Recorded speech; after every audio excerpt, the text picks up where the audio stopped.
en communion avec Dieu, premièrement, avoir une bonne relation avec lui. En tant qu'enfants de Dieu, si nous voulons prospérer, nous devons avoir une bonne relation avec notre Dieu. Nous devons être en communion avec lui. Nous devons être plongés dans la lecture de sa parole. Alléluia. Nous devons être dans la lecture de sa parole, dans la prière et dans le témoignage. Nous devons vivre selon lui. Si nous voulons être guéris spirituellement, si nous voulons prospérer spirituellement, nous devons pratiquer ces choses-là. C'est ce qui nous permet de prospérer spirituellement. Amen. Si tu es en communion avec Dieu, si tu as une bonne relation avec lui, si tu es dans la lecture de la parole, si tu témoignes, si tu as une vie de prière, si tu vis selon sa parole, alors tu prospères spirituellement. Alléluia. C'est ça qu'on appelle la prospérité spirituelle. Toujours dans ce livre, il y a également ce qu'on appelle la prospérité physique.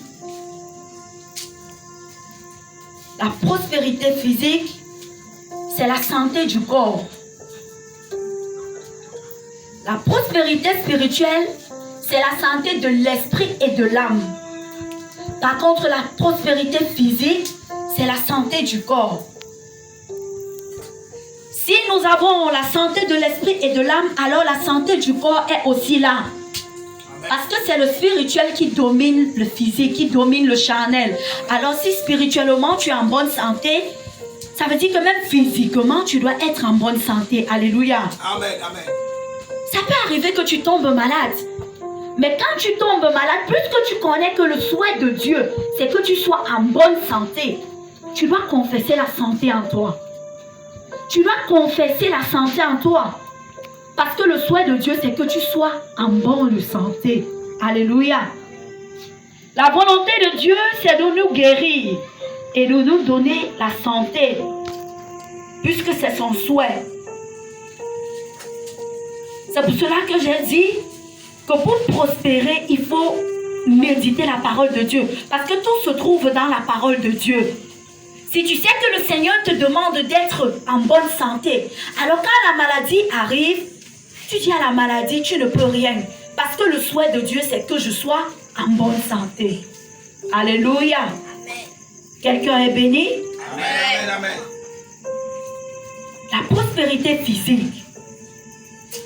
J'ai dit tout à l'heure qu'il y a trois aspects. La prospérité spirituelle, la prospérité physique. Maintenant, il y a aussi ce qu'on appelle la prospérité économique. C'est là où tout le monde est fixé aujourd'hui. Les finances. On se dit que la prospérité de l'homme se trouve seulement dans les finances. Nous allons lire un verset. Nous allons lire dans Matthieu 6. Matthieu 6 à partir du verset 31 au verset 34. Matthieu 6, verset 31 au verset 34. Oui. Ne vous inquiétez donc point. Et ne dites pas, que mangerons-nous? Que boirons-nous? De quoi serons-nous vêtus? Car toutes choses, ce sont les païens qui les cherchent. Qui les recherchent, oui. Votre Père Céleste sait ce que vous en avez besoin. Cherchez premièrement le royaume et la justice de Dieu. Et toutes ces choses vous seront données par-dessus. Par-dessus. Verset 34. Ne vous inquiétez donc pas du lendemain, car le lendemain aura soin de lui-même. À chaque jour suffit sa peine. Amen.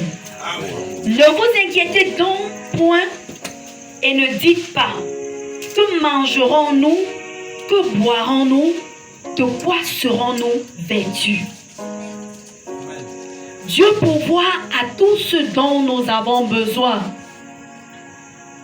Que ce soit la nourriture, que ce soit le vêtement, que ce soit les finances, tout ce dont nous avons besoin, C'est Dieu qui est le pourvoyeur de toutes ces choses-là.